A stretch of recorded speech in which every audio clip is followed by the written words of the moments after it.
Here goes. Welcome to the Church of Mabus radio show. It's Friday night, 7 p.m. Central. You listen to United Public Radio, 107.7 FM, New Orleans. And what's going on out there? It just seems gross outside. It's like you don't even hardly want to go out there. And especially here, I'm sure. I don't know if it's like it's just hot everywhere, isn't it? Everywhere seems just scalding hot. Well, it's not scalding hot here, but because of that stupid tropical depression that just went by, it's warm here, warmer here than it should be, and steamy.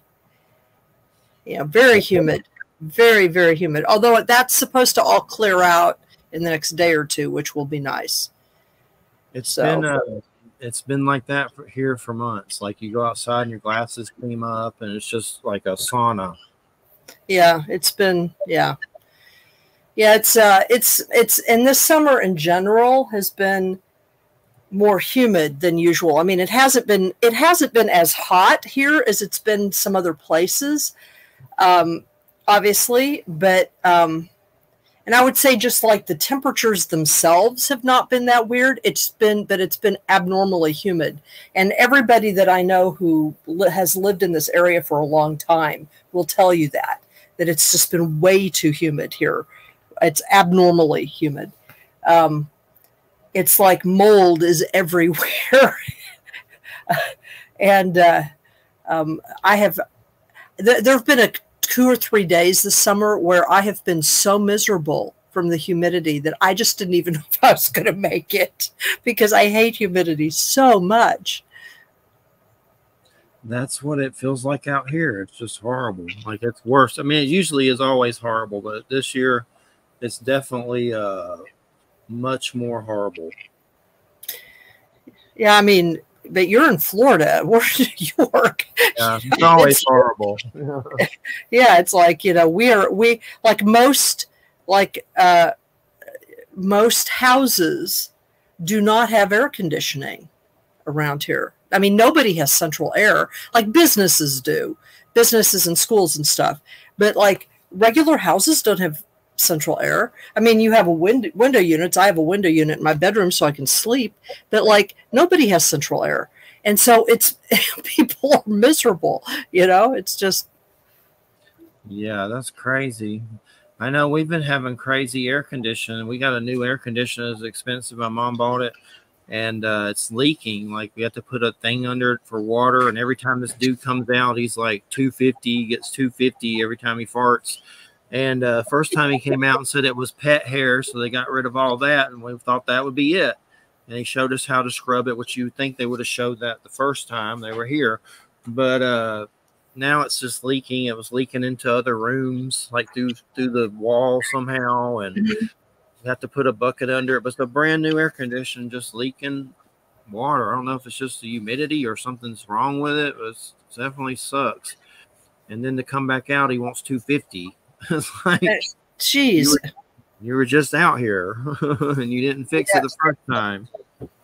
Yeah, but it's just nuts. Everything's nutty. And then the guest tonight canceled. And I understand. I mean, he was sick and mentioned it a few days before, but said it would be okay. But then he just did it way before this show. I mean, 2 hours before this show, which that's a little too close. And of course, then he called me Jerry. Yeah. So he doesn't even remember my name, which I'm Jerry, everybody. Jerry Seinfeld. No, I'm sure there are a lot of Jerrys out there. Jerry Avalos. But it's weird. Just crazy weirdness. It just never stops with everything. And then just crazy stuff at Before It's News where I work that just keeps getting crazier. Like one guy that used to work there since 2012 just quit posting, and they said he went on vacation for months, which was not like his personality at all. Like he's fanatical, political. So I know if he's not really posting, he's probably sitting somewhere like with an itch for it or something. But just everywhere just seems nuts. I know Andy was saying a lot of places are changing their their infrastructure with clicks and stuff, and you're getting ripped off a lot more, making a lot less. Oh yeah, I'm sure. Everything's bottoming out. Yep. Yep. Yep. Crashing. It's been pretty much crashing, isn't it? Well, it's been weird. It's like, I mean, you know, and this is just my read from what I get, you know, from the cybersecurity world and stuff. But, you know, at the beginning of the year, there was a lot of highly speculative investment in AI. And, you know, AI is going to change our lives. AI is going to be really useful here, really useful here, really useful here. Well, some places have embraced it entirely, you know, but the places that have embraced it are usually sort of like the larger companies, you know, like Google. You know, they're the larger companies that can afford to do their own, not only embrace it, but do their own development in it.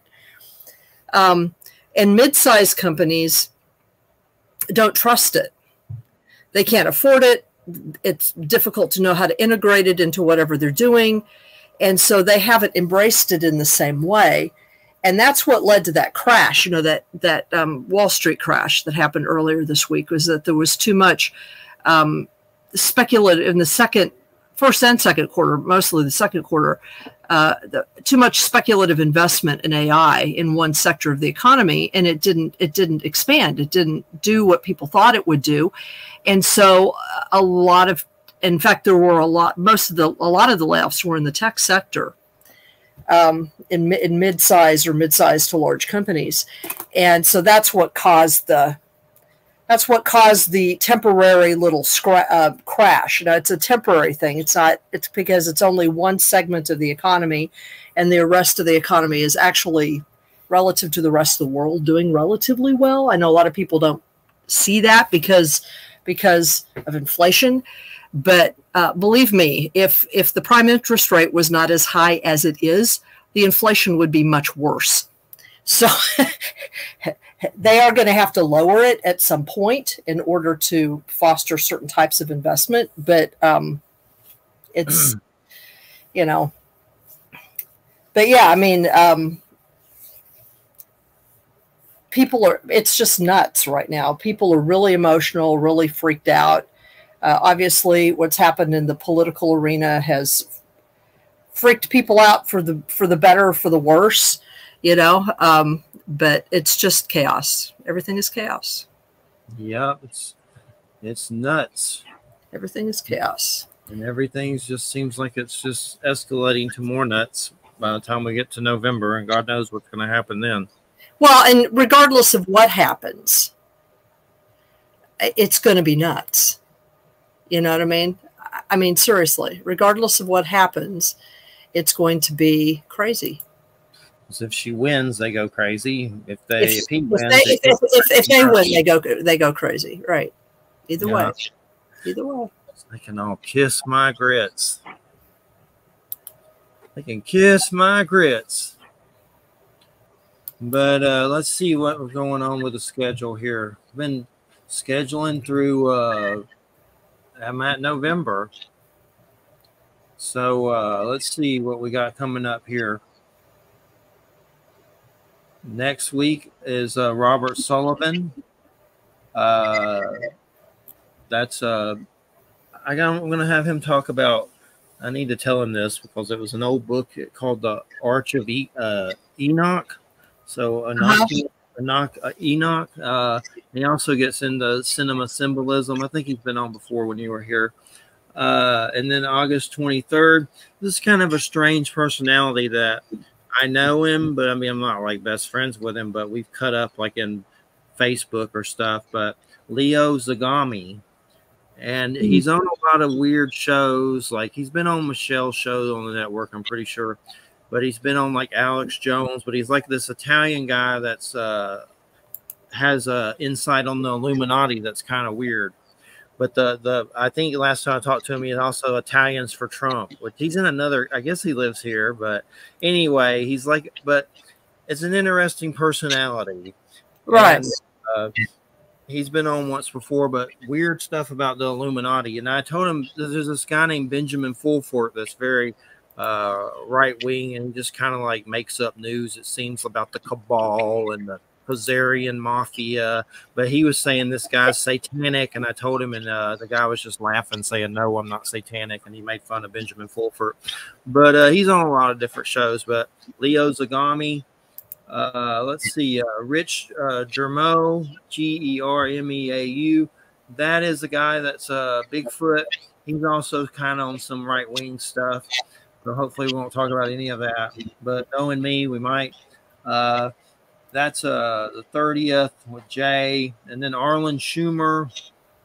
That's a guy on the Twilight Zone and all kinds of stuff. Gary Clevenger. That's another guy on Rod Serling and other stuff that he's a lot of projects and voice work and stuff like that. And then when you come back on the 20th, Jeffrey Shanks, that's a weird archaeology. He's an archaeologist for the government, and he's a friend of mine here in Florida. And then the 27th is Dennis Stone. That's American Stonehenge. And then October 4th, Stephen Ward. And then we need some more chick guests, if you can think any. For some reason, the chick guests, I need the Stephanie Quick hook up with that. But their next chick guest is November 8th with you, Ellen Irvett Hopman, which is Celtic stuff and druidry and stuff like that. But the 11th is Dr. Charles Liu. That's quantum physics. So he's like a scientist with quantum physics. He put out a book, the Quantum Physics Answer Book or something like that. October 18th, Paul Will. This is a good one. If you ever want to sit in for these Halloween shows, let me know. I know you usually like that off probably that month. But Paul Wild is, we're doing a whole Jim Morrison occult teacher show. He wrote a book about Jim Morrison being an occult teacher. So that's pretty cool. A Doors show. So that's always nice. That's never happened. So I'm looking forward to that. And then October 25th is the big Halloween show. That's Dara Mason, Darragh, and he's in the UK. And what is that book? Let me read the title of it. It just sounds like a crazy Halloween show. That's crazy. The book's called Song of the Dark Man, Father of Witches, Lord of the Crossroads. So that's the Halloween show. Song of the Dark Man, Father of Witches, Lord of the Crossroads. So that could be a good one for Halloween. Song of the Dark Man. That just sounds good for Halloween. Yeah. And then I want to get Stephanie on. She just hasn't been feeling well. I'll ask her about some guests. But then Ellen Everett Hopman, that's in November. She's been on before about a Halloween herb book and stuff like that. And she has a cool Druid book that just is coming out from Inner Traditions. But scheduling's been so weird. Mark Eddy's been doing most of my scheduling, and because it's just been weird. Like, it's just weird. Like, we've had so many people cancel. And it's not anything we're doing. It's just life is crazy. It's family emergencies or sickness or somebody died. Or somebody croaking. Yeah, that's pretty weird. Jim Willis was the near-death experience author that died on a Friday before the show, before he came on. And Roger Janecki of Visible Press, apparently there's another book that he did about lost treasures, and his daughter, Jan Willis, may come on at some point to talk about her dad. Okay, that's cool. His book. So I'm waiting to hear about that, but I need to check back in with him with it before I use up my dates. But that's one I would like to have. Yeah, that was weird. It's like you try not to let that affect you, but it was just weird. That's pretty weird. I mean, I'm sure that it's happened before, you know. I mean, it's just that it can't happen. It can't happen very often, you know. I'm just glad it wasn't during the show. Yeah, really. Like, boy. That would suck. Gosh. I always think of that crazy song. Like, that song is so creepy, but it's a good band. It's called Filter, and it's called Hey Man, Nice Shot. I don't know if you've ever heard it. Goes, hey Man, Nice Shot. And basically, it's from a guy that was in 9 Inch Nails, but I guess they broke up or something. He made his own gig. He's on my Facebook, and he hates Trump, which is always nice. Robert Patrick. But that song is about a newsman anchor that shot himself really. Oh, yeah. That's a true story. That's like, it was like live.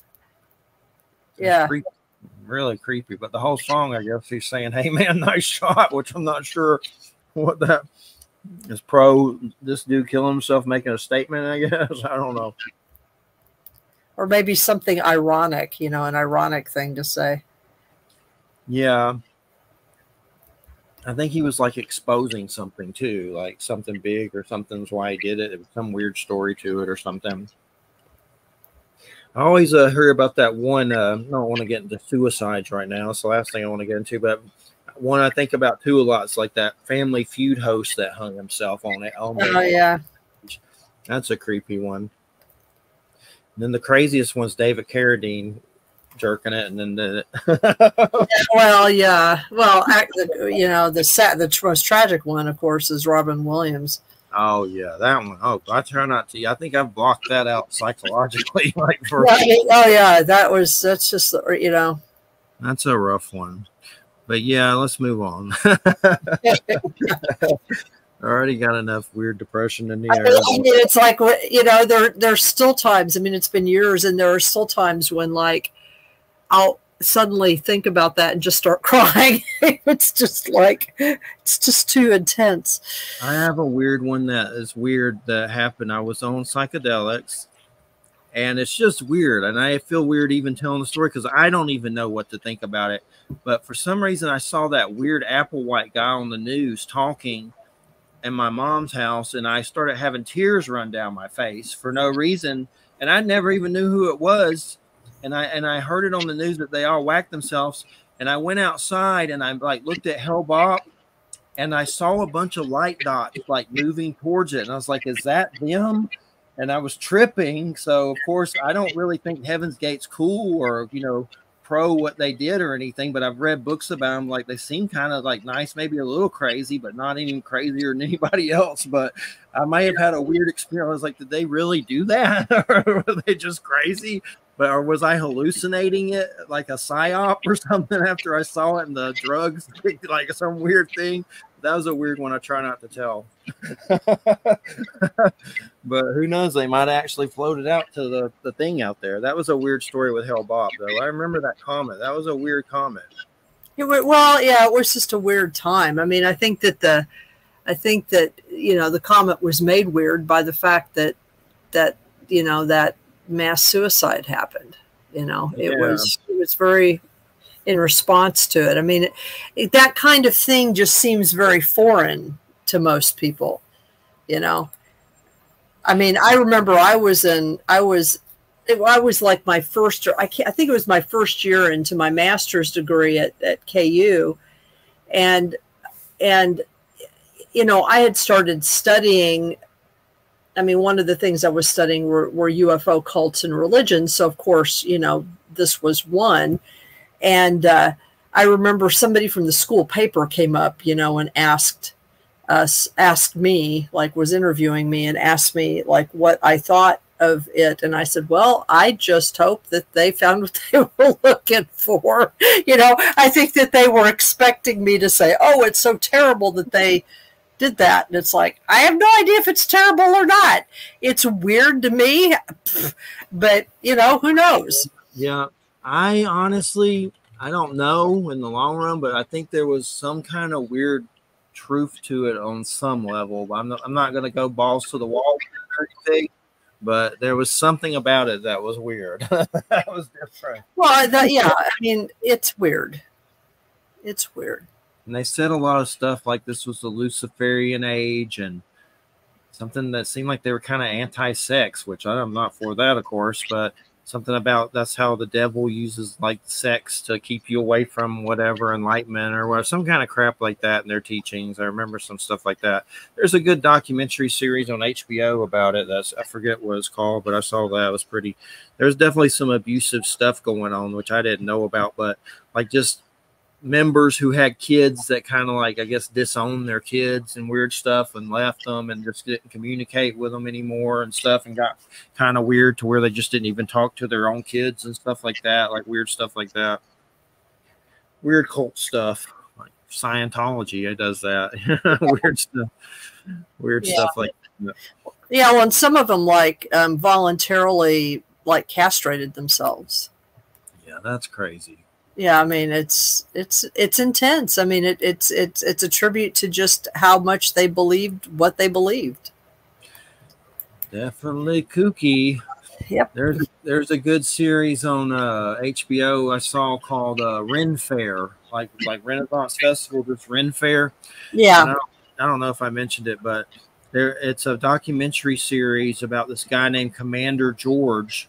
That's like a dictator in Texas that runs this thing, and all the people he even claims he's going to die on a certain day.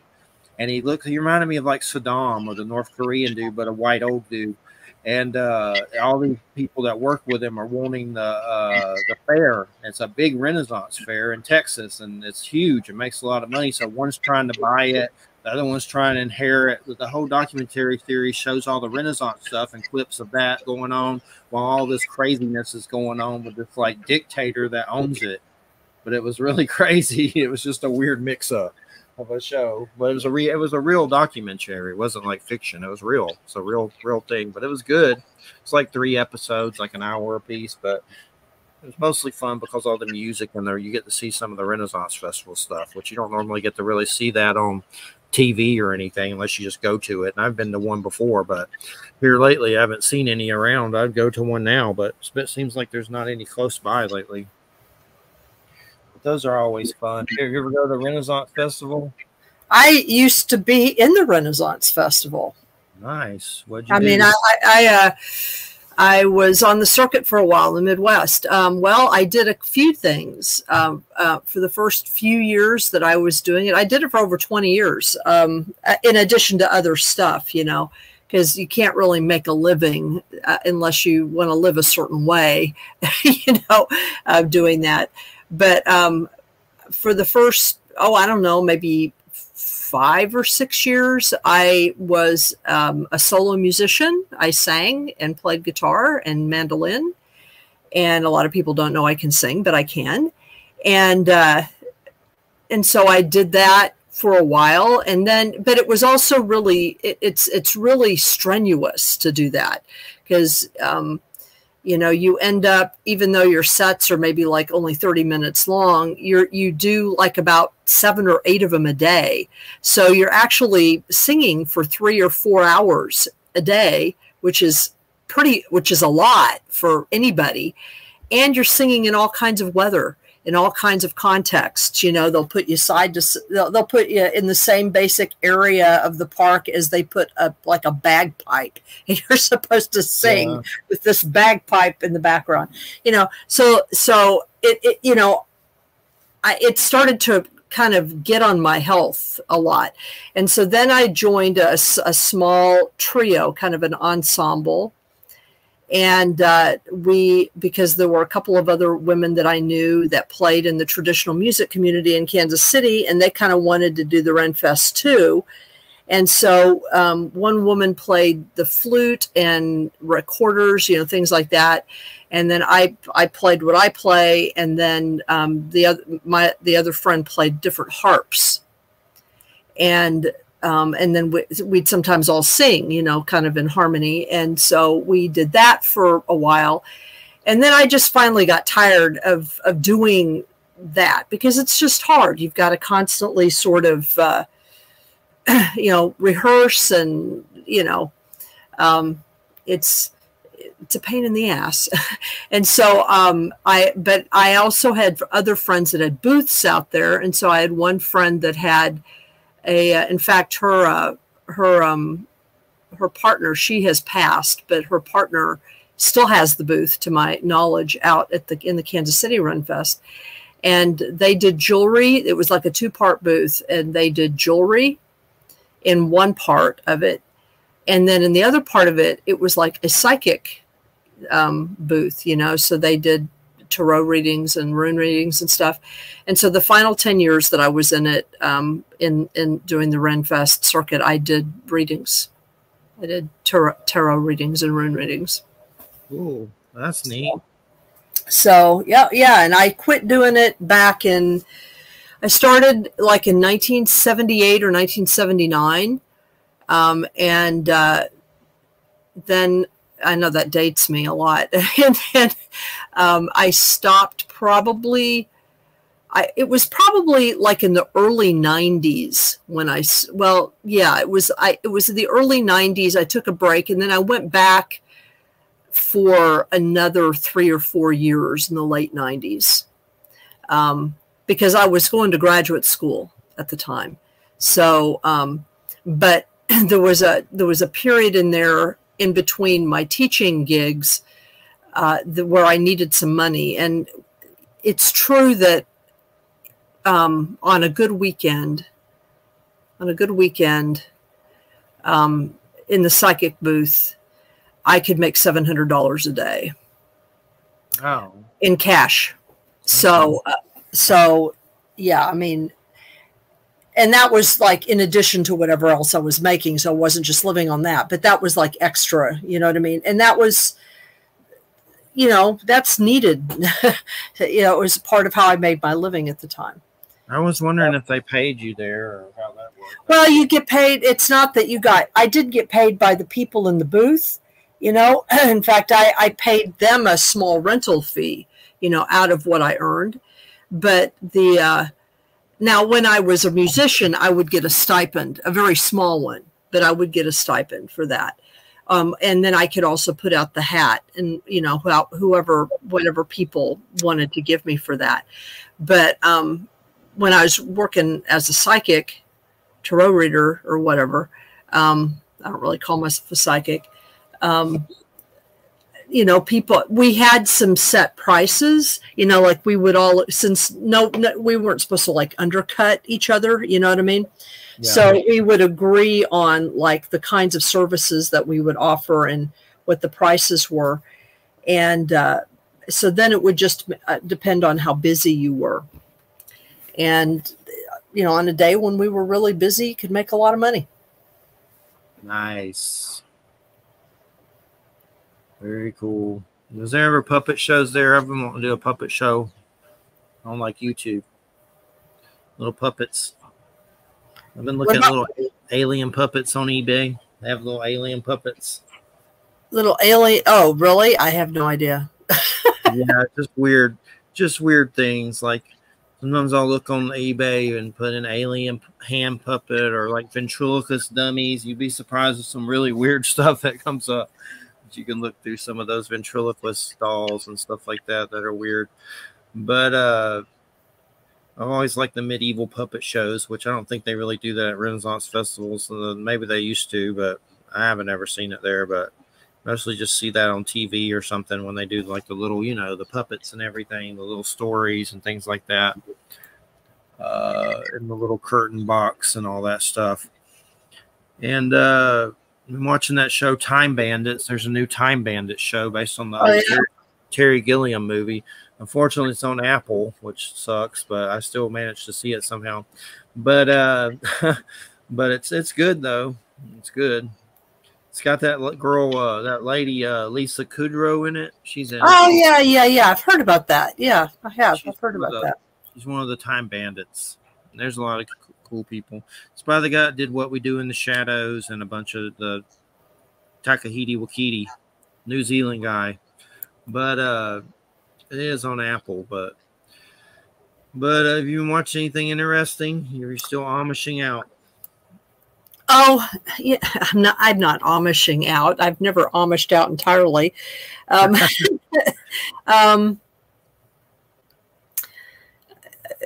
been going through, I know this is incredibly nerdy, but I've been going through, I guess it was last Christmas, I purchased for myself, I mean, some people will know that this exists. There's like this collector's edition of everything, of all the Star Trek stuff that is New Generation / Picard. And it's like a boxed set that has like all of it's Blu-ray, and it has all of the, all of the New Generation in it, as well as all the movies, as well as all of, seasons 1, 2, and 3 of Picard, like everything together, plus, I don't know, 60 hours of documentaries and crap like that.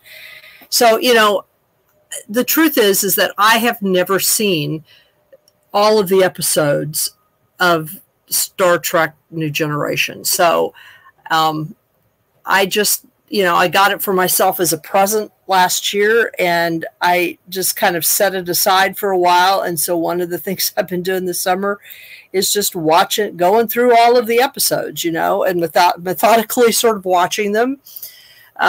Sometimes I do other things like cook dinner or something while they're on, or like, especially for episodes that I've seen. And then I'm also watching, if you remember that Star Trek, science fiction series Farscape. Yeah, that's a good one. Yeah, well, I had never seen all of it either, but you can get it, the whole thing, on Amazon. You know, on Prime. Yeah. So I've been making my way through that, and what I do there is when I'm at work, when I take lunch, if I'm not doing something else, I'll just sit there and watch an episode while I eat. That's what I've been doing. And I've also been going back through the Blu-ray edition of the remake of Battlestar Galactica came out. And it's got everything in it. Like, it's got all of the webisodes, all of the extra little things they did. You know what I mean? And it's got all of that in it. It's a much more complete set. And I haven't started that yet. But that's like one of my favorite series, is that remake of Battlestar Galactica. I think that's really a good series. I never seen it, but I have it like on a hard drive or something, but I never saw it.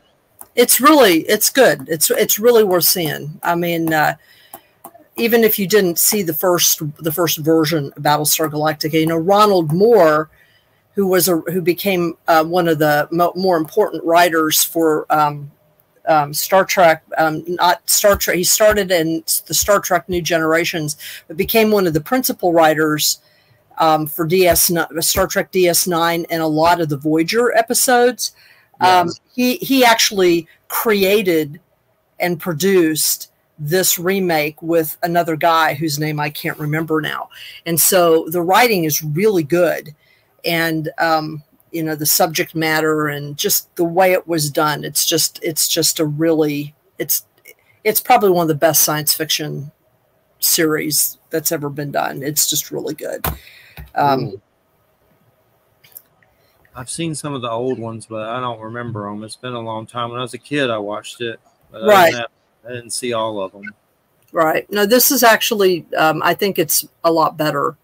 I mean, they have links with the old one. Like the guy who played Starbuck in the original one, he is in the remake, but he doesn't play Starbuck. He's a different character entirely, one that they created for this remake. And he actually ends up playing a relatively important role in the later part of the show. It's, you know, it's interesting what they did with it. But yeah. But anyway, and I've been reading a lot. I've been reading just a lot and reading a lot of different things. Like, I'm reading a book that's called it's called the women who, what is it? The Women Who Married the Bear or something like that. But it's a book that half the book is done by Barbara Alice Mann, who is a Seneca historian and lore keeper that I've talked about on the show before. So half the book is done by her, but the other half is done by a woman whose name I cannot pronounce because she is a Finnish scholar. Yeah. And but what they are doing is in the book is they are comparing stories from indigenous North America and Northern Europe about women and bears, and how these stories are. A lot of these stories are older than agriculture. They sort of predate the development of agriculture. Yeah. And they're linking the development of those stories and the change in those stories. You know, in a lot of those early stories, Bear was feared, but was not an enemy of people.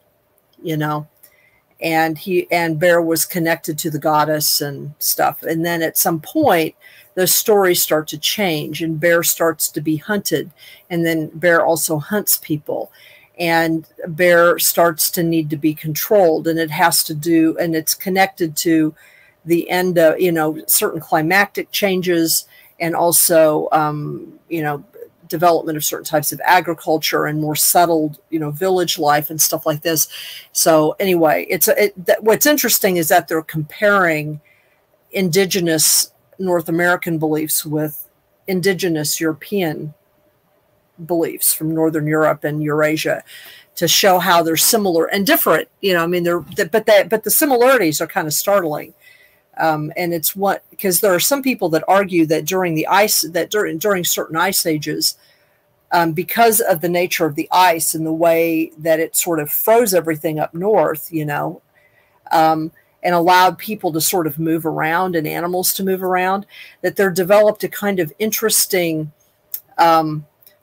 circumpolar cultural complex between Eurasia and North America. And that's where you get some of the similar ideas, you know, that crop up. But anyway, it's an interesting book. Some people would find it controversial. And I'm reading another book about Neanderthals, some of the latest stuff that they've been finding about them. And I've read some Star Trek novels, you know, some of the newer novels. I haven't been reading a lot of paranormal stuff lately. I go through these periods where I have to sort of get away from paranormal stuff. Yeah. Although I have been listening to some podcasts. I listen to them at work. I think I've mentioned I listened a lot to one of the podcasts I listen to is called Beyond Creepy. If you haven't ever listened to Beyond Creepy before, that podcast is really interesting. This guy, the guy who does it, he finds these really fascinating cases that I've never even heard of. And he likes to do cases from other parts of the world. He finds people that'll help him like translate texts from, like, you know, Eastern Europe or from South America, you know, and or from just other kind of odd places. And then he'll just tell some of the stories, some of the accounts, and he likes to pick really odd ones, really strange ones. And he just has this really interesting way of narrating it. It's a very kind of, he's just a regular guy voice, you know what I mean? And he just does a really good job of picking stuff. So I always recommend him. If you just want to hear like a really good creepy story, listen to Beyond Creepy.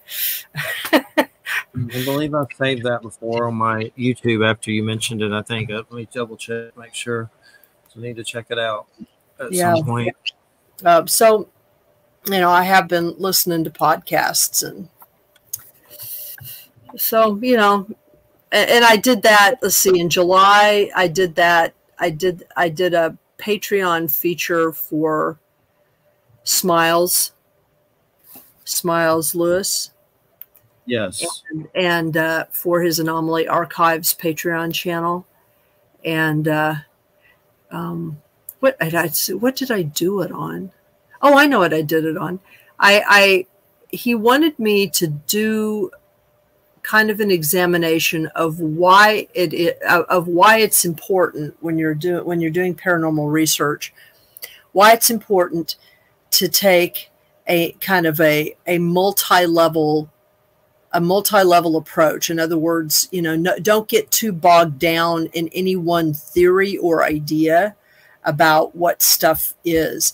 And so what I decided I would do is just create a presentation as if I was talking to someone who had come up to me and said, "I'm going to start being a paranormal researcher. What would you suggest?"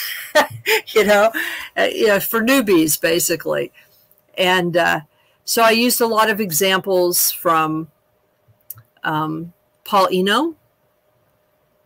I used four people as my examples for my organizing principles: Paul Eno, Eugenia Macer Story, Jacques Vallée, and John Keel, of course.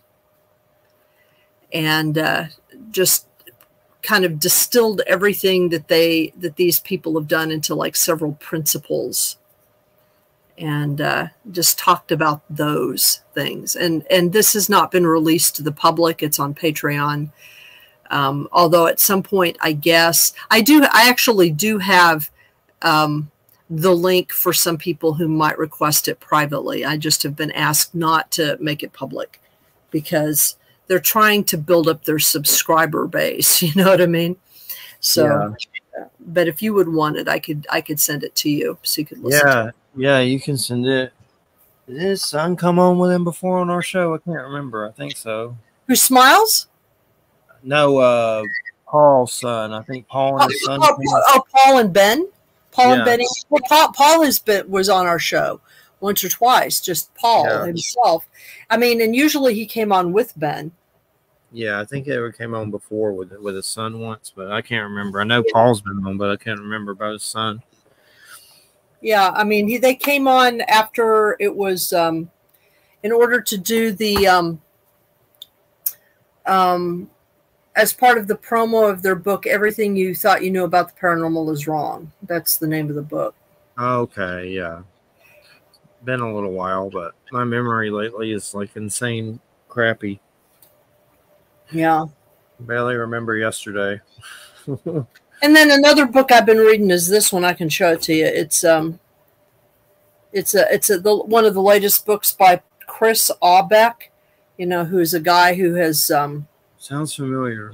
Well, he's worked with Jacques Vallée, and it's called Letters of the Damned. It's these are a collection of, I don't know where he got these or how he researched them, but it's a collection of letters that Charles Fort wrote to editors of newspapers and journals in order to get people to send him his weird stuff, and also to comment about stuff that the newspapers were saying. But what he does is he provides really interesting kind of contexts for the letters. So, whenever because one of the things that Fort apparently did when he wrote these letters is he would cite these different sources, these different places where he was getting previous accounts. And you're able to he was actually really good about citing his sources. So you're actually a historian is actually able to go to these letters, get his sources that he cites, and then go look those sources up and find out what he was actually reading, like what he was actually kind of looking at. And then try to figure out, can these things be explainable now, or are they just plain weird still, So anyway, it's an interesting book. That book, I have the other book he did, Wonders in the Sky. I forget the Yes. Yeah. Check that one out. Yeah, and then I'm still reading through this book here that he did, Tracing the Origins of Disc-Shaped UFOs, Saucers.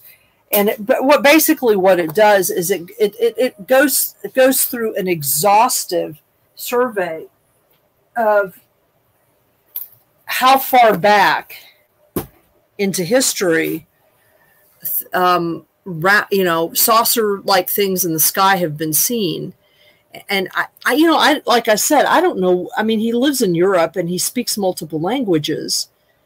Like both of these books have been translated into French were published in English, French, and Portuguese. So like he speaks multiple languages. But he must spend days and months in archives looking up his stuff, for both these books. I'm glad somebody does it, because I'm too old to do that. I don't want to go to Europe to do that. Yeah, I have to check out that Fort book. That sounds good. They both sound good. Yeah, I mean, they are. They're very good. Whoops. And then connected to that are, oops, I've got a pile of books that decided that they're going to try to fall over. Hold on just a second. I was just reaching over for something. Stop it. Come on, dudes. Sit up. There we go. These books right here, they're also connected to Charles Fort. And these guys are colleagues of Chris Aubeck. It's called 2 volumes of something that's called Redemption of the Damned. And what these guys have done is they've gone through Charles Fort's Book of the Damned, and they've picked out some of the more interesting, bizarre phenomena that he reported on. Like maybe he would come back to it over and over again. Stuff that Fort himself considered significant. And what they do is they take his accounts of whatever that was, like what the air. And this first volume is about aerial phenomena. Things that people see in the sky, or things that people saw through telescopes, like moving across the face of the sun, or the face of the moon. And what they do is they go back and they've done intense research into like what the original sources were that Fort was dealing with. But then they also look at what what we now know about natural phenomena and about, optics and all this kind of stuff. Can these things be explained now? Are there other possible ways in which we can see what happened? And sometimes you can explain it and sometimes you can't. Yeah. Sometimes it's just weird, whatever it is, They look interesting, like good books for sure. Yeah, they're kind of technical. So people who are like, really into, just reading weird stories, they're probably not going to like them. True believers are not going to like them necessarily. They're too scholarly. But I like, because I'm a historian and I like to know what things could have been. So. Yeah. Sound good. Some good ones for sure. And, we got about 4 minutes. I'm probably going to start the Neil Donald Walsh stuff right at the hour. Cool. And, but thanks for filling in. That was I didn't see that cancellation coming. I just didn't think it was going to happen. So it kind of caught me by surprise. Slap Jerry. Of course, Mark Eddy's not in here tonight. He's usually here every night, but he would at least ask some questions. But he's the publicist. But I understand being sick, but it just surprised me with 2 hours before the show, I guess. But we're going to, for the second hour, play the Neil Donald Walsh Conversations with God interview. And it was only an hour interview. And if you need some uplifting lift me ups or some books to check out Neil Donald Walsh Conversations with God. Definitely something good to read now as everything goes to crap. But I'm going to play that for the second hour. And we'll see you next week with, God, who did I even say? I can't even remember. Leo Zagami, or I think that's who it was. Let me look again. I always forget. Now I can't close everything to look. Let's see. Desktop. That's how bad my memory is. I'm pretty sure that's who it was, but where is the thing at? Oh, there it is. Let's see who next. Robert Sullivan's next Friday, then Leo Zagami. And Enoch next week, and Illuminati the next week. Illuminati. Sorry. Illuminati. All right. Thanks, everybody. Listen to United Public Radio, 107.7 FM New Orleans. Thanks, everybody, for listening. Thanks, Wham. Everybody have a good weekend and get ready for your journey into the thralls of God. Don't Heaven's Gate. No Heaven's Gate. No suicide. Just God. Yes. All right. Thanks, everybody. See you later. Bye-bye. Okay, take care. Let me see if I can get this going without any weirdness. I don't know if I need to shut off. Just give me a second. Mute.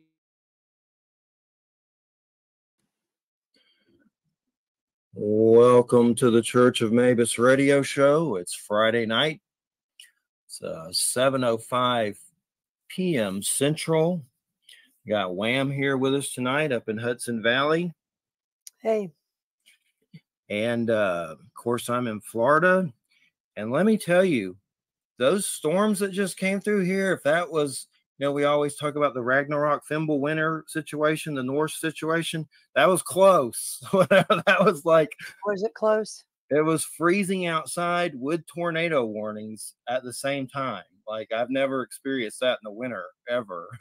So, I mean, we've been getting 30s and 40s here in Florida where I'm at. I'm up in the Panhandle near Panama City Beach. And it was crazy, but definitely, luckily, the power only went out once, not for very long, but a lot of people had it a lot worse than I did. And prayers to them. Some of them are still in shelters and stuff, but I went through Hurricane Michael and that really sucked. But it reminds you of that when this kind of stuff happens. This wasn't as bad as Hurricane Michael, but it was still bad. The weirdest part is just like winter. Like, I'm not used to it. It's like a winter craziness in Florida that I've never seen before. So, but other than that, I tried to enjoy it, but was always worried about the power and electricity going off and all that crap because of work and everything. So, but luckily we survived it, and we live on. Last week was Eric's Grimsrud. That was a Nostradamus Mabus show about the quatrains, where he has some pretty convincing things that somehow he thinks Trump means Mabus. He basically thinks Trump is the Antichrist, which I'm sure a lot of people may agree or disagree with that. But it was a good show. And this week, I'm very excited to have Neil Donald Walsh return. The book is Common Sentience, God Talk, Experiences of Humanity's Connections with a Higher Power. And I've been reading Conversations with God for a long time. And I've also said that on many levels, they kind of kept me out of trouble, and it was something to go to. And when my father passed away when I was younger at 17, it was 18 or 19. At 17, I went through testicular cancer and went through chemo and all that stuff. And then a year or two later, my dad died.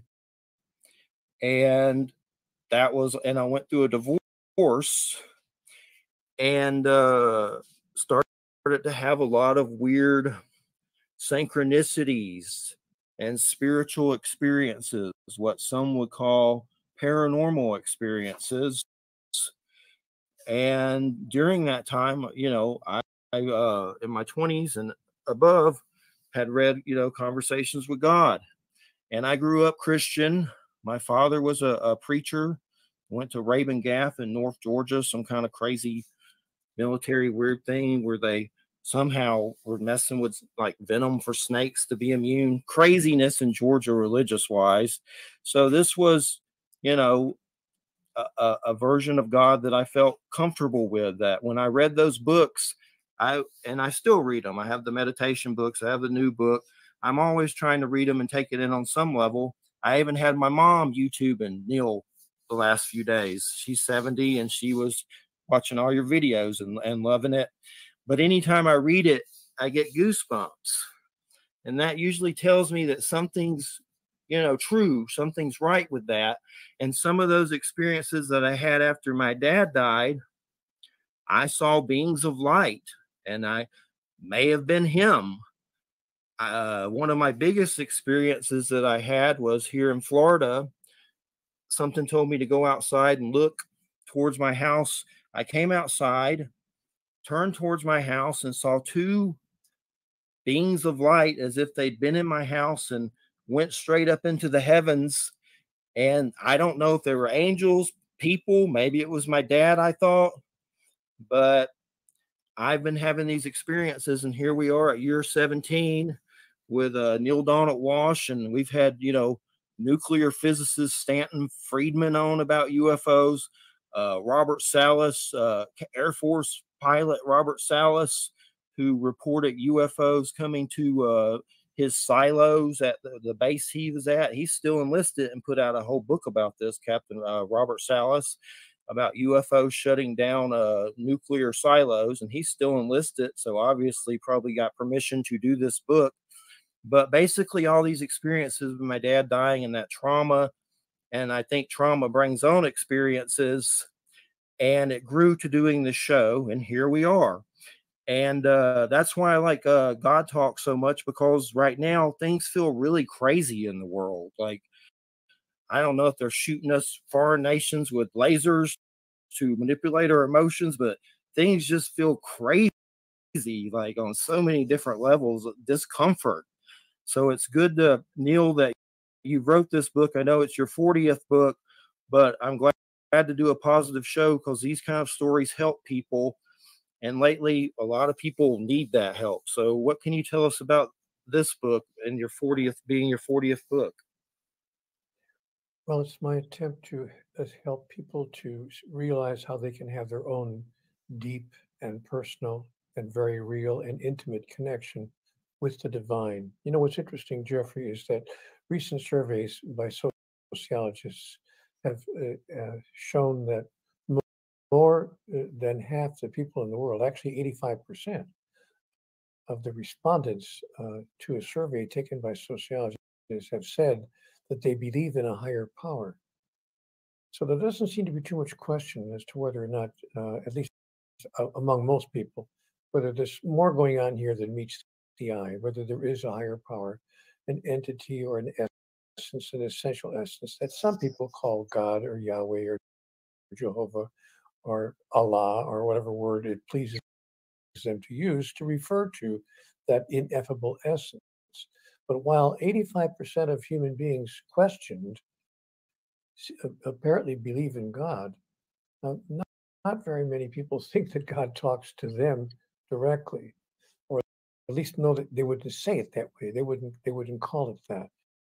So, but my experience has been that God is talking to everyone all the time. That is, we are receiving information constantly from life, from God, from the divine essence, continually. But we're calling it something else. Most people wouldn't call it a conversation with God because, frankly, they don't want to be marginalized or ridiculed or made fun of.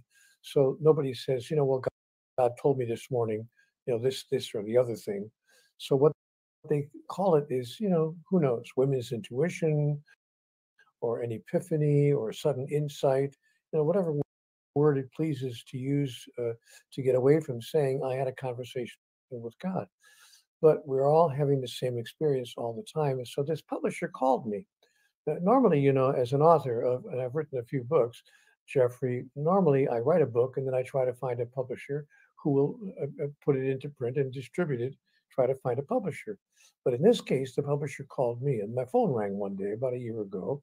And it was a publisher who said, would you write a book for us? First time I was ever offered an invitation by a publisher, sight unseen, out of the blue, to write a book. I said, what did you have in mind? And they said, we'd like you to write a book about how people could move closer to having the same experience that you claim to have had in your life. How could the average person have their own conversation with God? I said, you know what? I'll be glad to share with you the process that seemed to work for me. So I wrote the book, and they titled it God Talk. It's about how people can talk to God and how people can hear God talking back to them. So that's what the book is about. Thanks for asking the question. And I've noticed, like on Facebook, like sometimes me or Christina, our friend, will share something about God, and then definitely if it has like something Christian on it, people will start going nuts under it, like just be kind of rude.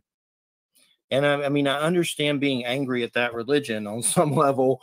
I get it because I mean, we have my mom and sisters went through some abuse from a family member that was a preacher. So I understand, you people being upset about religion. And then when I shared your stuff, just positive. So that was a good thing to see that, when's it start? And everybody's, there was no adverse reaction. And I know one of the first things that God said to you was, you got me all wrong. And you've said that to everybody on some level, how religion is kind of like, know, you know, in Christianity, when someone kills someone, God told them to do it. And then it's like on your level, God's kind of like, maybe I didn't do that, or I didn't do that, not maybe. And it's just interesting how man gets into they kind of abuse it on some level and use it for their own. Like we just saw that Napoleon Ridley Scott movie. It's good for a watch. I wouldn't watch it again anytime, but some of these personalities get out there, in the name of God, and, just conquer and kill, like it's going on right now with Ukraine and all that situation. But if you could, what could you tell us a little bit about, like, how people view God in a negative light, and what has God said about that on some level when it comes to You Got Me Wrong? I think it's important to indicate that I'm not a religion basher. That is, it's not my position that the world's religions, and there are we're told, 4,223 religions now being practiced, not from the beginning of time, but being practiced in this very moment on the planet Earth, over 4,200 religions. So I'm not a religion basher. I'm not here saying that religions have everything wrong. The fact of the matter is, most of the world's religions hold a great deal of wisdom, wonderful insights, lots of clarity, or they wouldn't have lasted as long as they've lasted.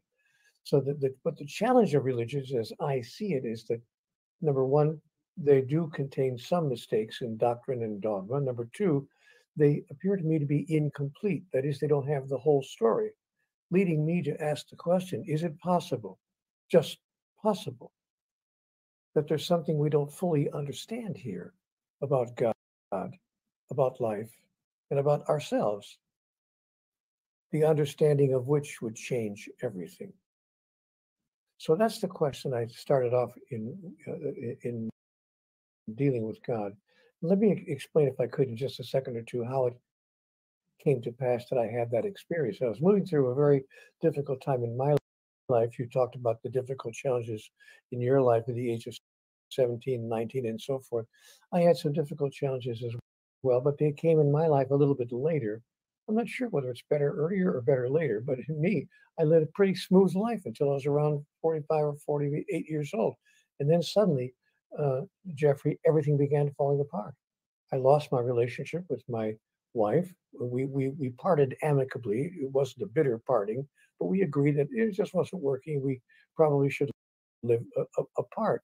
Fair enough. But 5 days later, I lost my job.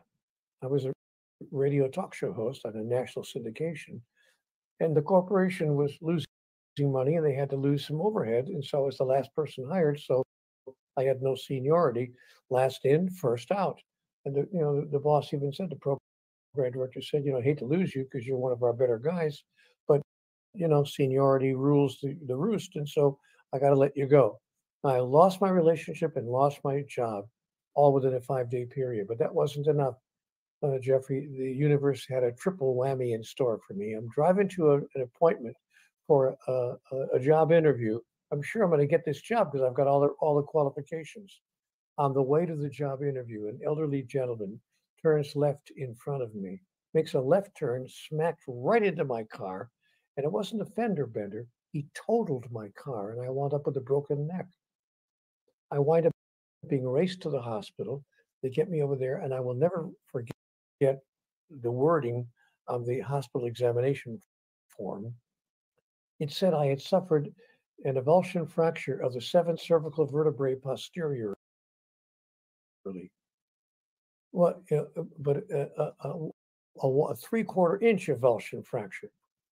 Jeffrey, a 3/4 inch break in your neck. We're not talking about a hairline fracture.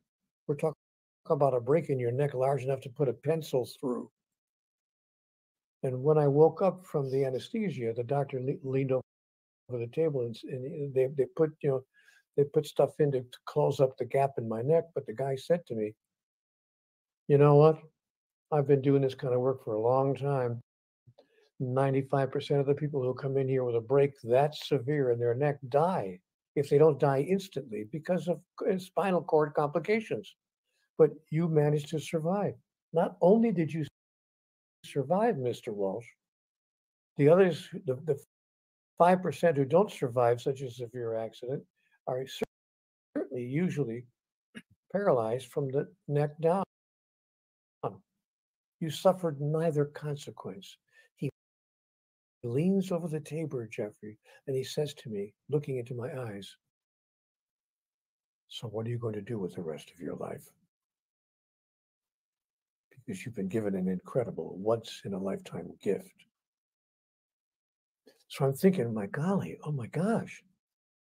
So I go back to my little, I had managed to find a little, one-room apartment on top of somebody's garage, just to get out of the house, to give my soon-to-be former wife a spatial break.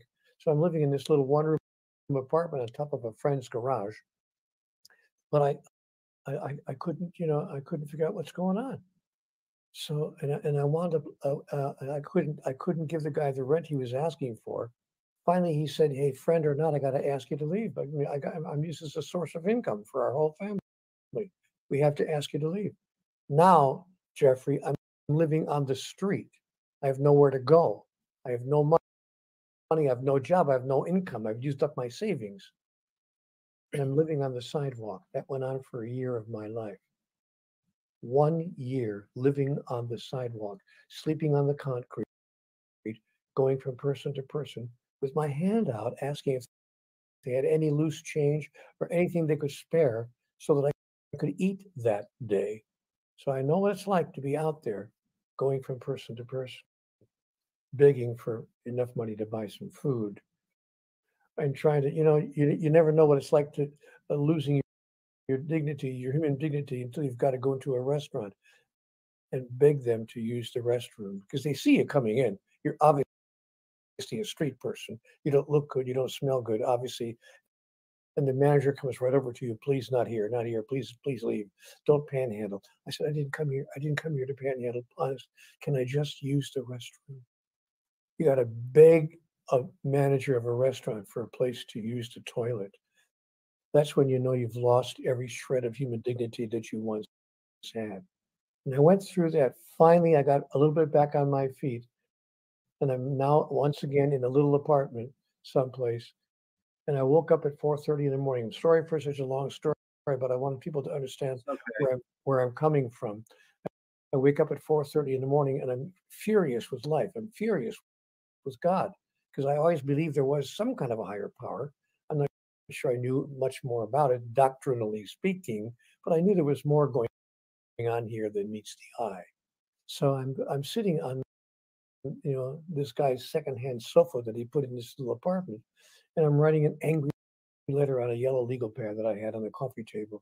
I'm writing an angry letter to God just to get it off my chest.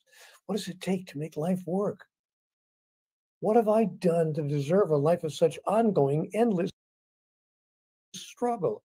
Tell me the rules. I remember writing that sentence specifically. Mm-hmm. Tell me the rules. I will play this silly game. Just tell me the rules. And don't change the rules after you give them to me. And now I hear a voice and I turn around, there's nobody in the room. I think, great, now on top of everything else, I'm losing my mind. But the voice continued speaking to me in a kind, gentle way. Neil, do you really want answers to all of these questions, or are you just venting? I said, you think? But if you have answers, I'd sure as hell like to know what they are. And the voice said to me, you are sure as hell about a lot of things, but wouldn't you rather be sure as heaven? And I'm thinking, all right, what's that supposed to mean? And then I received answers to all the questions I had written on that yellow legal pad. What is the purpose and point of life? What are the rules? How does it all work? And I received other answers as well that I never imagined could possibly be true. And that is what launched what I came to understand was my own personal interaction with the divine, my own, if you please, conversations with God. But here is how it became a book, because I didn't sit down to write a book. It wasn't like I woke up one day and said, I think I'll write a book called Conversations with God. There's an idea. Why didn't I think of that? No, I never had that. I was having a personal spiritual experience. But in that experience, I was told, you will make of this one day a book, and it will be accessed by many people. And I thought to myself, that's not going to happen. Nobody's going to write a book. I mean, nobody's going to publish it.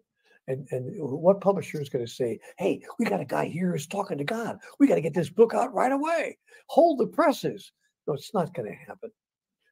But in fact, a small publisher on the East Coast, I sent it to 4 or 5 publishers just to see what would happen.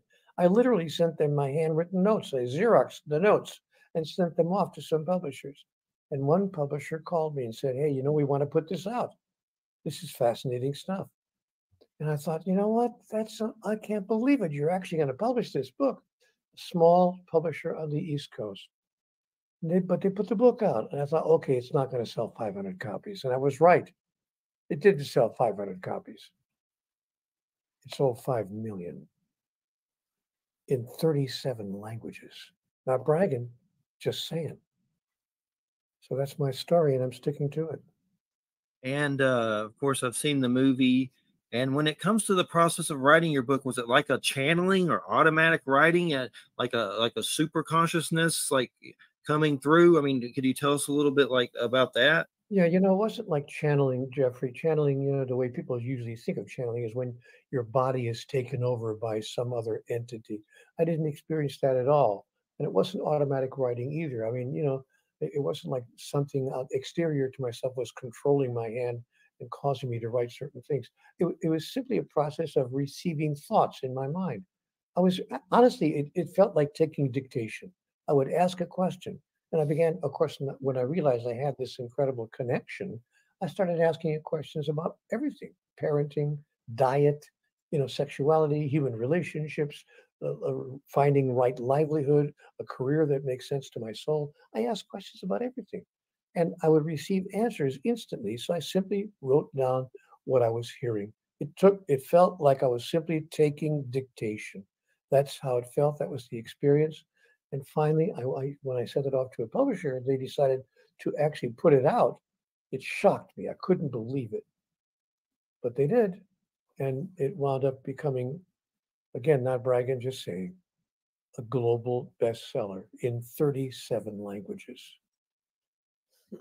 And when it comes to the horrors in the world, I know humans like to blame God easily. We find ourselves doing it kind of like in a weird automatic kind of way.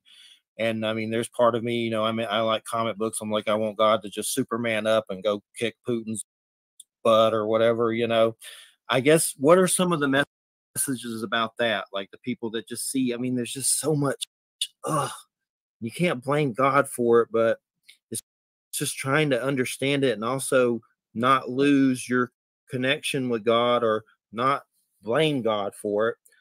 Like recently, I've had a boss do crazy stuff with financial stuff, and he's very Christian, and not. I was raised Christian. I still believe in Christ, and I've had those light being experiences, and I've said, they obviously probably have a supervisor. Maybe it's Jesus Christ. They're glowing, and it's interesting too. This company puts out a book on light beings. That was kind of cool to see. So I didn't feel as crazy. They also this publisher has a whole book on that. So that was kind of cool to see. But when it comes to the horrors and still keeping that God connection and not blaming God for all the crap in the world, what could you give us advice on that? Well, I asked God, if you really are God, if you really are, the highest entity in the universe, the higher power, so to speak, why don't you just stop what's going on Earth? Why don't you just change things? What are you doing? You're just sitting around watching, the world fall apart. Do something, for God's sake. You should excuse the pun. And God made it very clear to me. God said, Neil, it's not my intention to turn you into minions, to turn the entire human species into just a race of minions who just do what I say, follow the orders, and then I'll be good to you. My love for you is not transactional. You give me what I want, what I demand, what I command, and then I'll give you, what I can do to make life work better on Earth. That wasn't my intention. My intention was to create a species, not just your species, incidentally, but sentient beings throughout the cosmos. My intention was to create sentience throughout the cosmos and provide them with the power to create their own reality.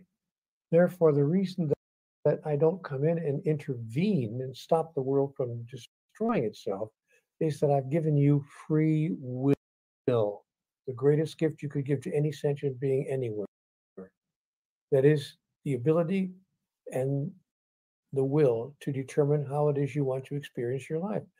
And that's why life is the way you're experiencing it, because that's what you've decided to do. You don't seem to be able to get away from making decisions that are clearly and obviously self-destructive. And I asked God, okay, why?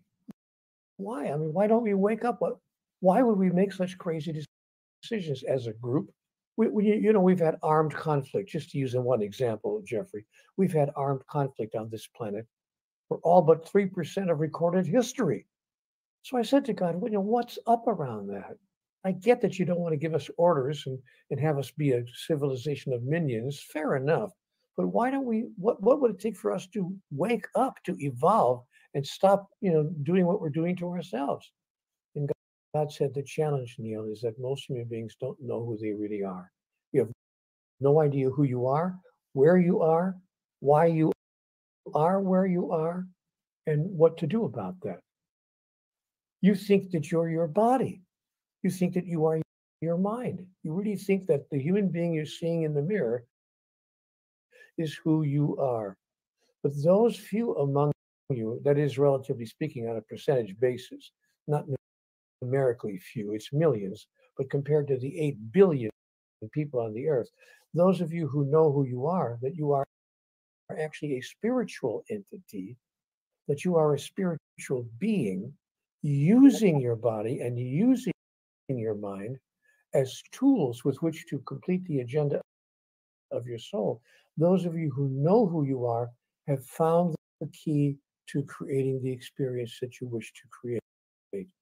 Therefore, the process of your continuing evolution as a civilization is to spread the word about that, to share it with as many people as possible. Why do you suppose I've given you this book? And that's what she said to me. And she was very clear when he made his pronouncements in what I have come to call my conversations with God. So the challenge for us is to wake up and to become clear about why we're here and what our purpose being on earth is, and whether we're serving our purpose by doing the kinds of things that are happening in Ukraine and elsewhere around the planet, and not just the wars and conflicts, bad enough, but the economic disasters we've created and the emotional disasters we've created, the racial implications, the racial strife we've seen on this planet for hundreds and hundreds of years. We just can't seem to get anything right. None of our systems, Jeffrey, are working. Our political systems are not working to do what they were apparently designed to do, help us to get along and cooperate with each other. Our economic systems are not working to provide equal opportunity for as many people as possible. Our social systems are not working to find a way to help us to agree with each other and to disagree agreeably. And our spiritual systems, of course, have not worked from the very beginning to help us get closer to God and to love each other more and more. They've done exactly the opposite. So we have systems on the planet that need to be revamped completely with a brand new idea about who we are, who God is, and what is the actual function and purpose of human life. Definitely, and I've seen these light beings. I've wondered if there are souls, like if it's we're like have these kind of like light bodies, and I know they talk about that in shamanism a lot. And I've noticed, weird. I've had some weird spiritual experiences with the sun. That kind of seems like a divine manifestation of God on some level. I'm not going to say it's completely the sun is God, because with science and gases and all that stuff, but it's definitely something weird that I think our souls are connected to, and these light beings and things like that. And what I've wondered too, yeah, with the experiences you've had, has anything visually ever came up, like paranormal or spiritual, that you've seen, or is it always within? I can't say that I have seen anything that we would describe as paranormal, but it has all been within.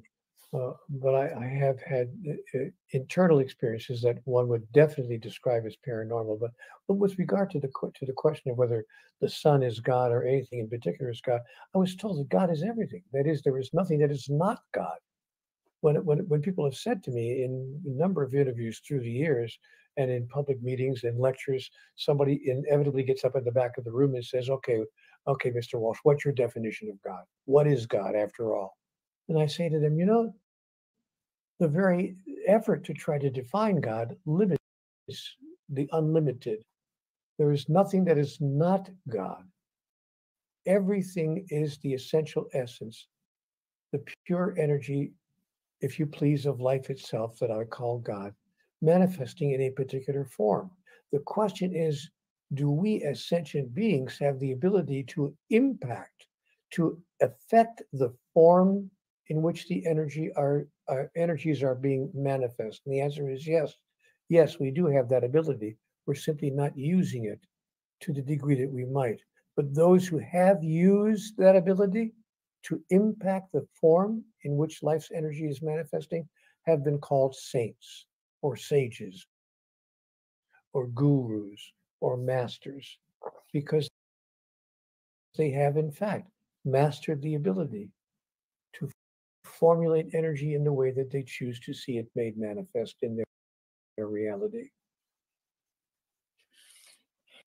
And when it comes to God talk, is there a particular story or a few that you'd like to share, that in different ways that God comes through in those stories?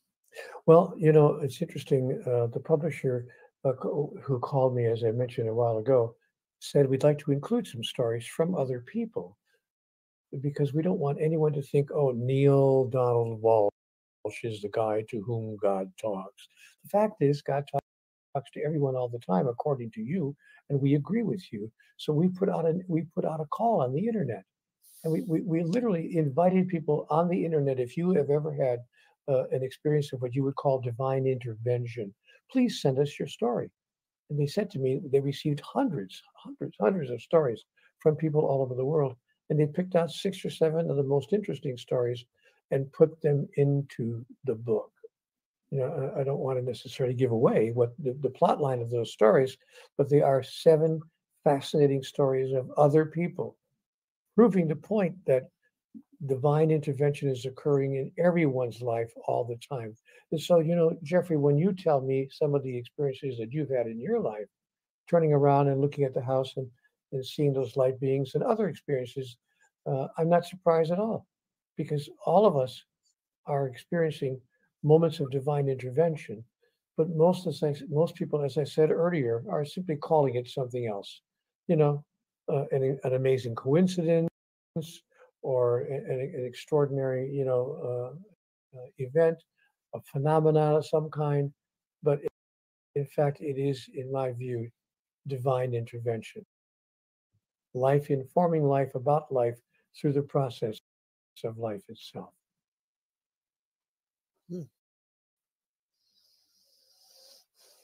Anything you'd like to add, Wham, or do you want me to keep on? Keep on.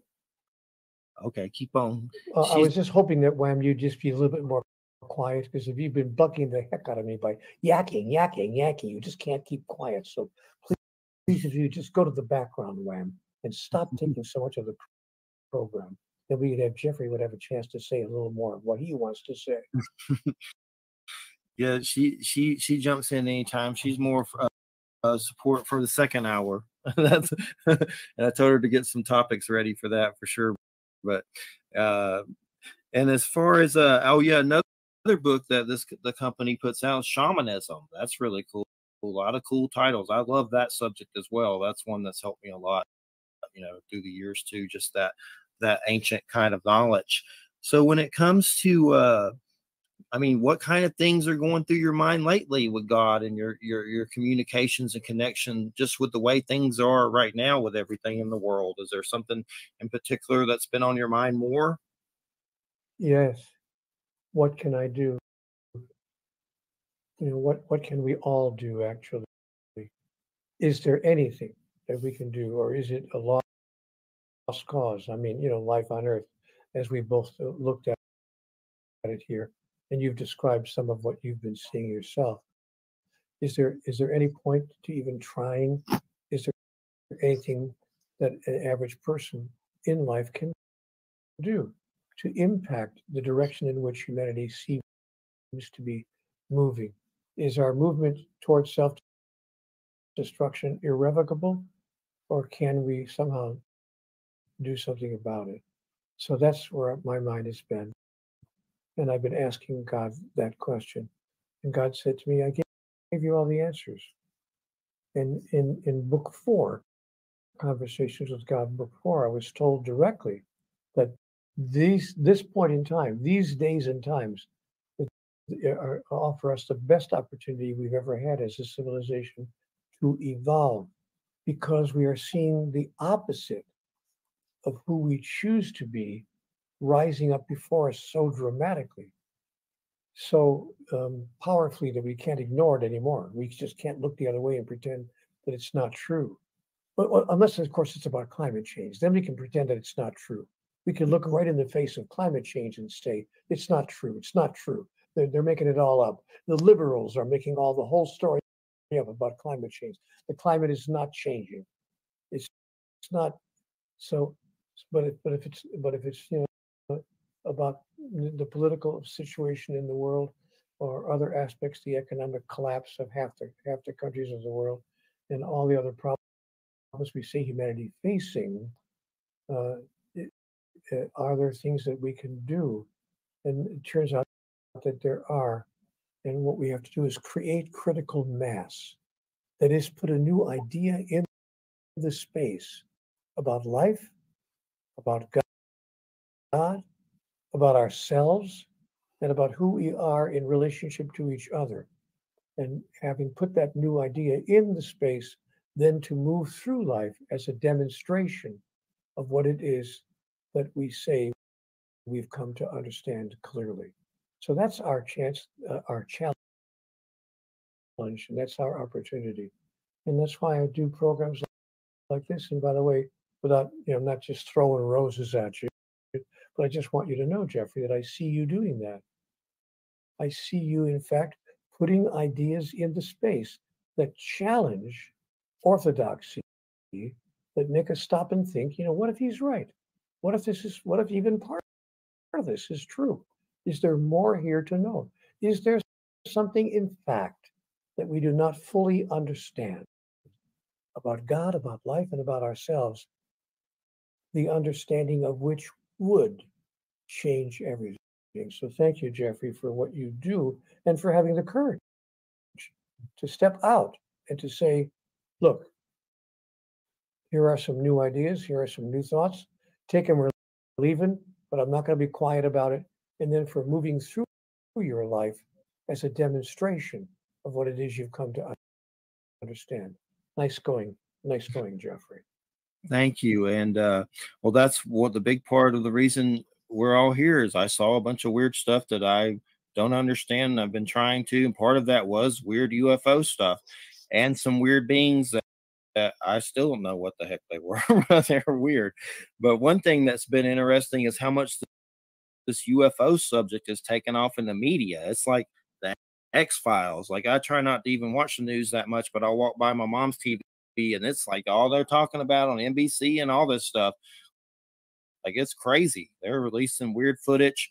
There was some weird footage that it's on a show called Leak Project, and they got some weird, like, look like he said jellyfish mech suit over Iraq, and it may have been something military, but it was this weird thing that almost looked like a mechanical jellyfish, like it was from a GI Joe cartoon, but it was real footage of this thing that was just the weirdest looking thing, and it was real footage over Iraq, and it was probably some weird military junk, I mean, or something like that.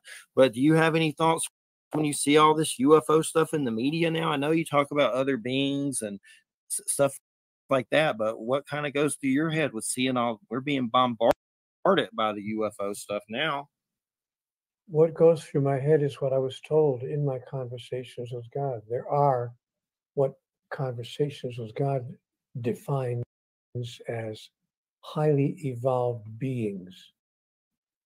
And the acronym HEBS, HEBS, is used throughout the latter portion of the dialogue in CWG. So HEBS, highly evolved beings, if you please, do exist. I mean, obviously, mathematically, it would be impossible for them not to exist. It's clear that there is intelligent life throughout the cosmos. Perhaps not here on Earth, but there is intelligent life throughout the cosmos. And to be serious for a moment, there's no question that there are civilizations, entities, if you will, that are in fact highly evolved. Now, I'm convinced that those highly evolved beings are in fact visiting Earth. Really, they're visiting the entire cosmos. They're exploring the entire universe, but those explorations include this planet. So have highly evolved beings, have visitors, if you please, aliens from other planets been visiting the Earth? Of course. And not just in the past 2 or 3 weeks, but from the beginning, from the outset.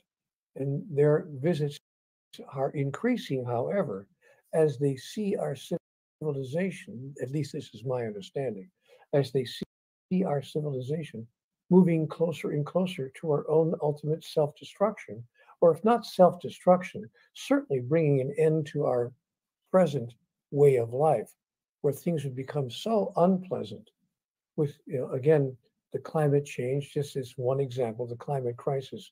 Oh, wait a minute. I'm sorry. There is no such thing as a climate crisis. What's the matter with me? There's no such thing as a climate crisis. It's not going on. It's just the liberal Democrats who insist that there's a climate crisis.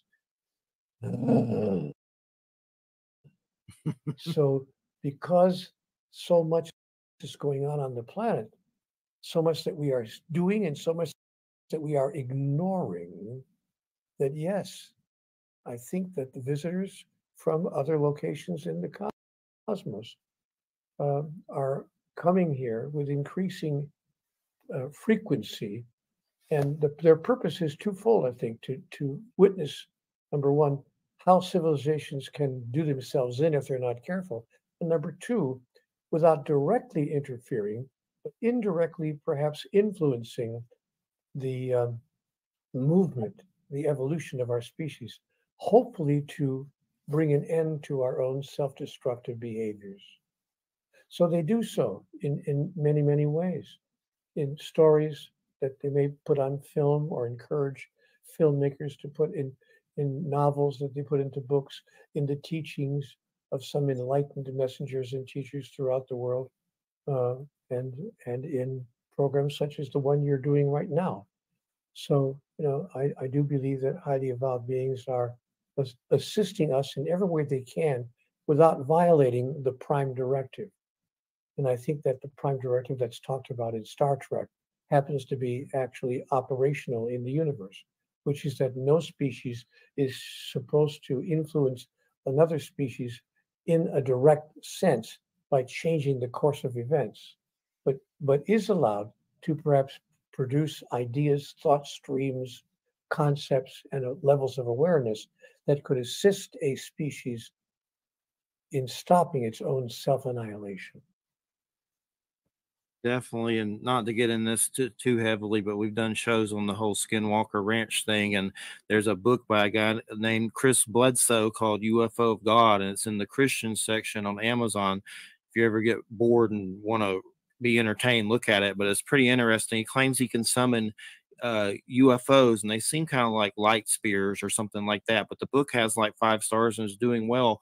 But the Skinwalker Ranch show has all these government. It's on the History Channel. There's one beyond Skinwalker Ranch, and there's Skinwalker Ranch, and there's obvious phenomenon going on at this ranch that's very weird, like a portal. Like they're always getting weird stuff there that's just crazy weird.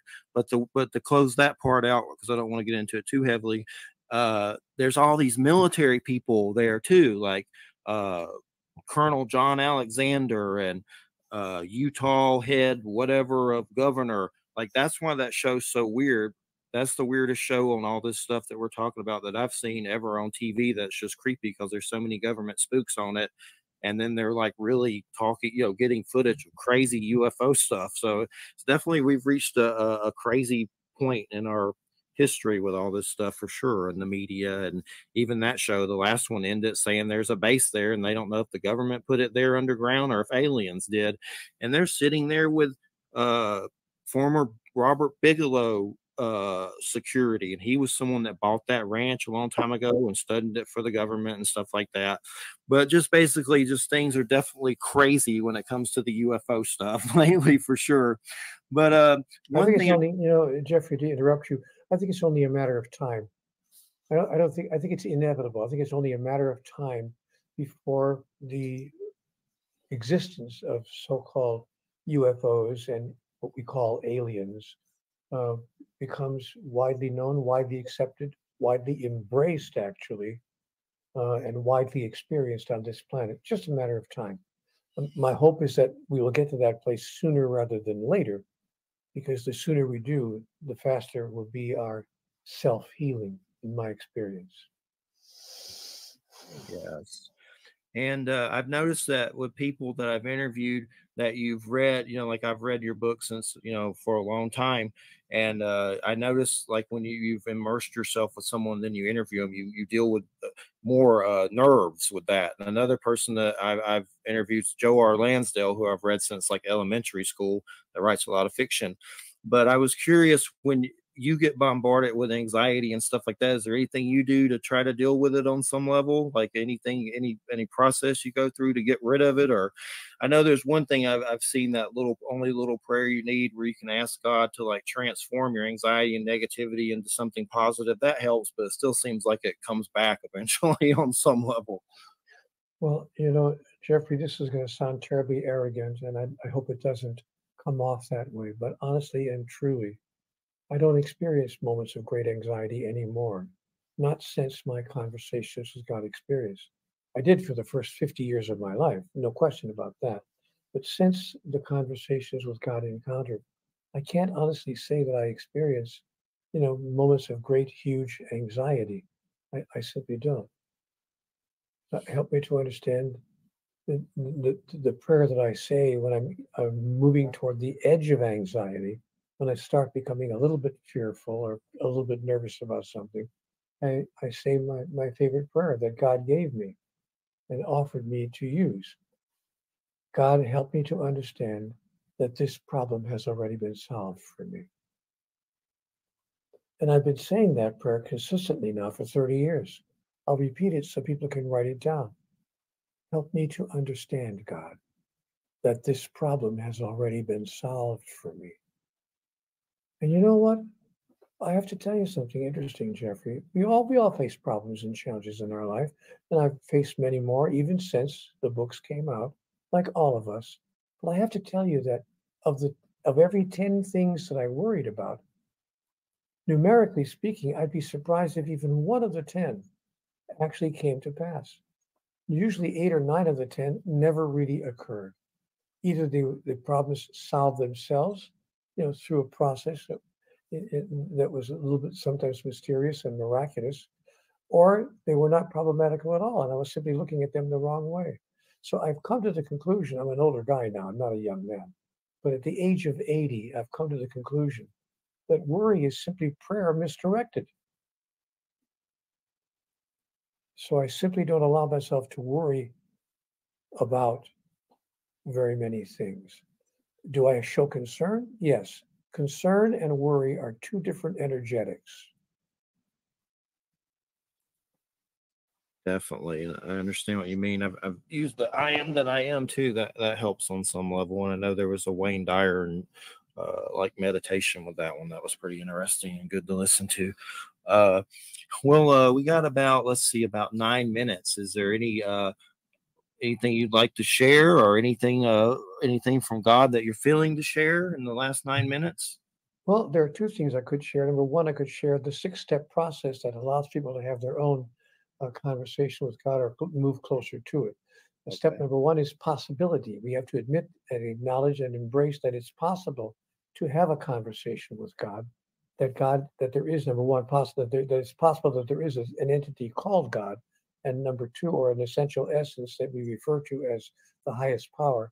And number two, we have to acknowledge that if there is a higher power, that it is possible that that higher power, that source, will communicate with all of us, not just with the Pope or the Archbishop of Canterbury or the chief ulama or the head rabbi or someone who's supposedly sacred and holy, but in fact would communicate with ordinary, everyday, average people. So that's step number two, which is worthiness. Step number one, possibility. Is it possible that God is talking to all of us all the time? Step number two, can I embrace the fact that I am worthy, just as worthy as the so-called sacred people, just as worthy as the so-called spiritual masters, just as worthy as anyone else on this planet to receive direct communication with God? So we need to embrace our own worthiness. Yes, I am worthy of God talking to me, and she's doing so all the time. Step number three, willingness. Once we decide that we are worthy, are we willing to actually receive communications directly from the divine? Or are we not willing to do so because we think it's either sacrilegious or blasphemy or heresy or whatever our religions have told us? Because religions have told us that it's not okay. It's not okay to walk around saying God talks to me directly. Religions tell us that's blasphemy, that's heresy.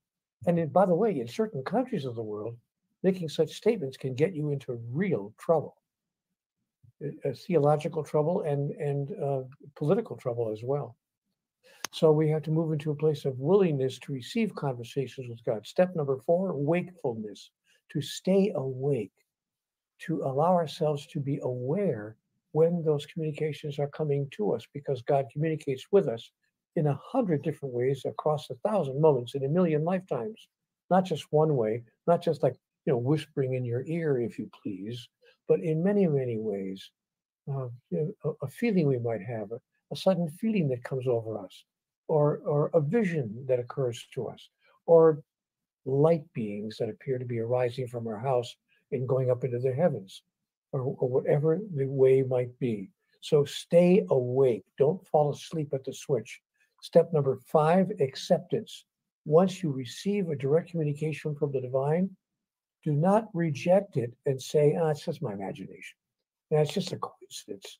No, it didn't really. It didn't really have to be a communication from the divine. Don't set it aside and pay no attention to it. Accept it for what it is and what it was. And step number six, discernment. To be able to discern the difference between communications from the highest power in the universe and information that's coming to us from the limited facility that we call the human mind. So those six steps are described in much greater detail with examples and so forth in the book titled God Talk. If people want to know more about how they can move closer to their own conversation with God, I do encourage them to obtain the book God Talk. And yes, as experiences of humanity's connections with a higher power, common sentience, and sacred stories publishing. And they have lots of interesting titles. Like I said, there's a shamanism one, a light being one. There's like one on ancestors and all kinds of stuff. So check that out. God Talk is Amazon, and you can find it most anywhere, I'm sure. Well, Neil, it's been great. It's a pleasure to have you back on. And is there a website or anything else? And we appreciate it so much. Yes, people can reach me if they want to stay connected to the messages of Conversations with God at cwgconnect.com. They'll find me there, and I'm there every day at a platform called Ask Neil, where you can ask me any question you want, and I'll give you a written response, usually within 24 hours or less. The final statement I'd like to offer is the most important message I received in Conversations with God. I said to God, what is it I don't understand? Just give it to me straight. And God said, Neil, it's really very simple. You think your life is about you, and your life has nothing to do with you. Your life is about everyone whose life you touch and the way in which you touch it. But when you understand that that is what your life is really about, you will come across a larger universal understanding that, of course, what you do for another, you do for yourself. Because in the largest sense, in the universal sense, your life is about you for an astonishing reason. There's only one of us in the room. Well, we appreciate it so much. Thank you, and look forward to your future works. And thanks so much. Thank you, Jeffrey. It's been a joy to be here with you, and I appreciate the invitation. And once again, thank you for all that you're doing. All right. Take care. Thank you. Bye-bye. Bye for now. All right, everybody. You're listening to United Public Radio 107.7 FM New Orleans. And sitting in here with the dog.